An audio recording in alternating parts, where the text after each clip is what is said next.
ఎప్పుడు కూడా ఎలక్షన్లో కనబడలేదు తను కూడా. ఇప్పుడు చనిపోతేనే బయటకు వచ్చింది తప్ప ఏదైనా సోషల్ వర్క్ అనేది అది పుట్టుకతో రావాలి. బీఆర్ఎస్ నుంచి కేసీఆర్ వచ్చినా కేటీఆర్ వచ్చినా ఎందరు ఎమ్మెల్యేలు తిరిగినా కూడా ఆటో డ్రైవర్ మాట్లా అంటే అన్న బీఆర్ఎస్ కూడా ప్రాబ్లం చేసింది, కాంగ్రెస్ కూడా ప్రాబ్లం చేసింది. బీఆర్ఎస్ ఎందుకు చేసింది 2014లో ఉబేర్ లాంచ్ అయింది హైదరాబాద్లో. ఎలా ఉందన్న జూబ్లీస్ గ్రౌండ్ రిపోర్ట్, ప్రజలు ఏమనుకుంటున్నారు? ఇప్పుడు వరకు అయితే మొన్నటి వరకు మాగంటి గోపీనాథ్ ఉండే సానుకూలంగా ఉండే. ఇప్పుడు మళ్ళీ ఆయన చనిపోవడం వల్ల మళ్ళీ ఒకసారి ఎన్నికలు పెట్టబోతున్నారు. సో ఇప్పుడు బీఆర్ఎస్ వస్తుందా, టీఆర్ఎస్ వస్తుందా, కమలం గుర్తొస్తుందా, ఈ మూడింటిలో టక్కప్ప నడుస్తుంది. ప్రజలకి ఏంటంటే 4 కోట్ల మంది ప్రజలు ఉన్నారు. 50% ఓటింగ్ అవుతుంది. ఏ పార్టీ వచ్చినా వాళ్ళకి అనుకూల ఏవైతే స్కీములు ఉన్నాయో, వాళ్ళకి అనుకూలంగా ఏవైతే రావాల్సినవి రోడ్డు కానీ మీ లా అండ్ ఆర్డర్ కానీ ఏవైతే కరెక్ట్గా అమలు పరుస్తే బాగుంటుంది అని అదొక్కటే మనవి. కానీ అధికారంలో పార్టీ ఇది ఉంది కదా, దీనికి వేస్తేనే మనకు రోడ్లు పడతాయి, దీనికి వేస్తేనే మనకి వెసులుబాటు ఉంటుంది అని మాత్రం ప్రజలు అనుకోరు. ఎవరు వేసినా కూడా మనకి ఈతని వల్ల మనకి సానుకూలంగా అన్నీ దొరుకుతాయి.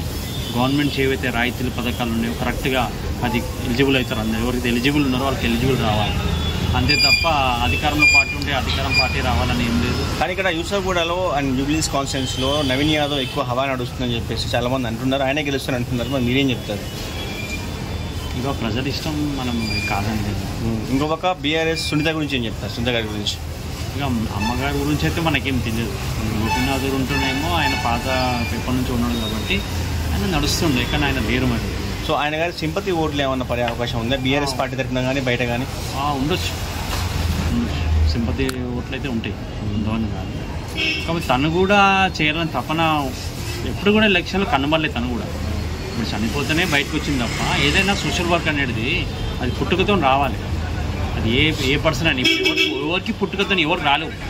టీఆర్ఎస్ ఉండని, బీఆర్ఎస్ ఉండని, ఏ పార్టీ అని పుట్టుకతో వచ్చినోడు మనకు అటు ఉండండి నిలబెట్టాలి. యాక్చువల్లీ ఇప్పుడు ఏంటంటే మొదటి నుంచి నేనే ఉన్నా కదా, నేనే వస్తాను. మొన్నటి వరకు సీఎన్ రెడ్డి ఉండే, ఆయన దగ్గర 10 ఏళ్ళ నుంచి పరిపాలిస్తున్నాడు. ఇక్కడ ఏ గల్లీలో ఏ సమస్య ఉందో కొత్త కూడా తెలుసు. ఆయనకి ఇస్తారనుకున్నారు ఈసారి ఆయనకి ఛాన్స్ ఇవ్వలేదు, నవీన్ యాదవ్కి ఇచ్చారు. సరే ఇతను కూడా ఎప్పటి నుంచో పోరాడుతున్నాడు సీట్ గురించి.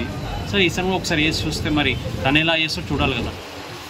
అది ప్రజల్లో మనోభావాన్ని ఏంటంటే ప్రజల్లో ఉన్న మనస్తత్వం ఏంటంటే ఇదే. సరే ఛాన్సెస్ చూద్దామని ఒకసారి ఏమకి సానుభూతి ఓట్లు ఏమో కూడా పడవచ్చు. బీజేపీ కూడా ఛాన్స్ ఇద్దామని చూస్తున్నారు ఎవరైనా. సరే 3 ఇట్లా ఎవరు గెలిస్తే చూడాలి. కానీ ఎవరు గెలిచినా కూడా ప్రజలకి అనుకూలంగా ఉంటేనే నెక్స్ట్ టైం రాగలుగుతారు. గ్రౌండ్ రిపోర్ట్ అనేది ఎక్కువ కాంగ్రెస్ గ్రౌండ్ రిపోర్ట్ ఉన్నది. అంటే ఎట్లా బీఆర్ఎస్ ధీమాతో ఉంది, లేదు మేమే గెలుస్తాం అంటున్నారు. బీఆర్ఎస్ వాళ్ళు నెరవేర్చలేదు, కాంగ్రెస్ వాళ్ళు అనుకున్నవి నెరవేర్చారు. 200 యూనిట్స్ది రేషన్ కార్డులు ఇచ్చారు. తర్వాత రైతు బంధు కూడా ఇస్తున్నారు. ప్రజెంట్ రైతు రుణం కూడా 2 లక్షలది రైతు రుణం కూడా ఇచ్చారు.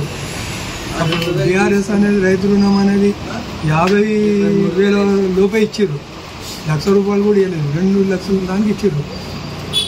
ప్రతి గవర్నమెంట్లో ఉంటాయి, లుక్కులు ఉన్నాయని కాదు.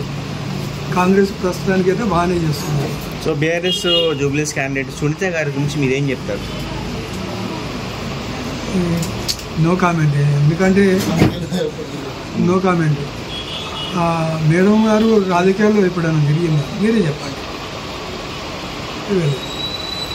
అనుభవం లేకుండా వెయ్యంటే ఎవరేస్తారు? అంటే అటు బీఆర్ఎస్ పార్టీ నుంచి కూడా విష్ణువర్ధన్ రెడ్డిని మళ్ళీ ఒక వేరే క్యాండిడేట్ మళ్ళీ వేశారు నామినేషన్. ఎట్లా చూడవచ్చు? ఒక పార్టీ నుంచి ఇద్దరు వేయడం, ఇద్దరు వేసిందంటే ఒకరు మైనస్ అయితే ఇంకోరన్నా వస్తారని చెప్పి ఇద్దరు కలిసి అదొక స్ట్రాటజీ అంటారా? బీఆర్ఎస్ స్ట్రాటజీయా తెలియదా? మనం చెప్పొద్దు.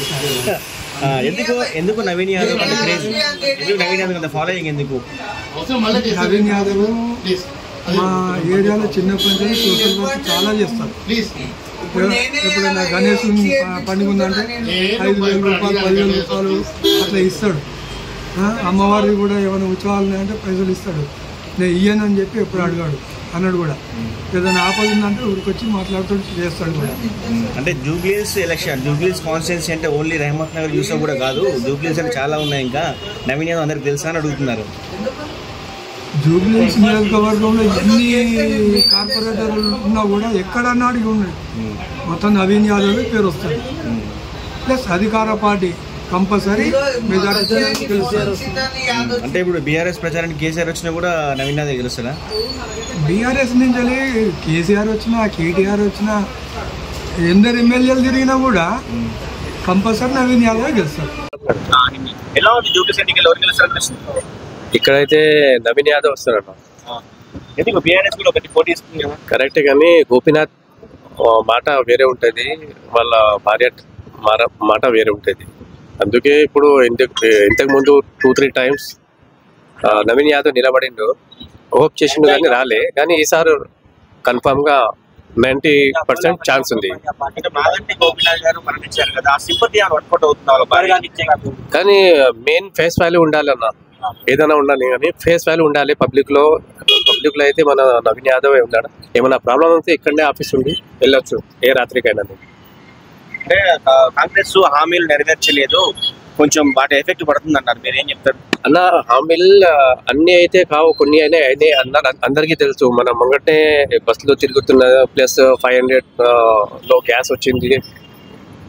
పేపర్ వల్ల కొంతమందికి రాలే అనుకుంటా, వాళ్ళు అపోజిట్ చెప్పేస్తారు. ఇప్పుడు నాకు రాలే అంటే నేను అందరికీ అది చెప్పాను కదా. ఏదో ప్రాబ్లం ఉంటే, ఇప్పుడు నేను రేషన్ కార్డులో పేర్లు వేసిన ఏమైనా ప్రాబ్లం ఉంటేనే నాకు ఇంకా అబ్బాయి పేర్లు రాలే, కానీ మళ్ళీ దానికి మళ్ళా పేపర్లు మళ్ళీ వేస్తా, దానికి వస్తాయి. అంటే లాస్ట్ టైం బీఆర్ఎస్ బాగా పనిచేసింది కాబట్టి బీఆర్ఎస్ గెలుస్తున్నారు.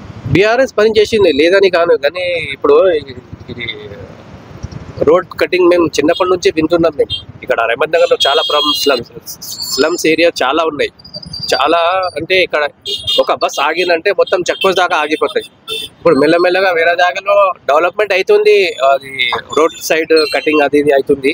ఈ కాంగ్రెస్ వస్తే ఛాన్స్ ఉంది ఇప్పుడు కటింగ్ అయ్యేది. అంటే ఫ్రీ బస్సు వల్ల మెయిన్ గా ఎఫెక్ట్ అయింది ఆటో డ్రైవర్స్ అని చెప్తున్నారు బయట. ఇప్పుడు ఆటో డ్రైవర్ ది మాట్లా అంటే అన్న, బీఆర్ఎస్ కూడా ప్రాబ్లం చేసింది, కాంగ్రెస్ కూడా ప్రాబ్లం చేసింది. బీఆర్ఎस ఎందుకు చేసిన 2014 లో उबेर लॉन्च अయింది हैदराबाद లో. ओनली कैब, खाली कैब के बारे में ही था उबेर वाला. उसके बाद टैक्सी फील्ड में आ गया, 2 व्हीलर फील्ड में आ गया, ओला उबेर ही बात बता रहा हूँ मैं. ये आने के बाद जो है भाई, अगर कैब में आ गया कोई बात नहीं, कैब లో వచ్చిన ఏం ప్రాబ్లం లేకపోతుండే. ఇప్పుడు ఆటోలో కూడా వచ్చేసింది. అప్పటి నుంచి మాకి చాలా ఫేస్ చేస్తున్నాం ఈ ప్రాబ్లం కి. అది అయితే కరెక్టే, ఫ్రీ బస్ అయినాక ఇంకా వీళ్ళు ఏమంటారు, పొగ పెట్టిన వీళ్ళు నూనె వేస్తున్నారు ఇద్దరు కలిసి. కానీ నవీన్ యాదవ్ ఒక్కడు వస్తే ఇది ఎఫెక్ట్ సాల్వ్ కాదన్న ఈ ప్రాబ్లం.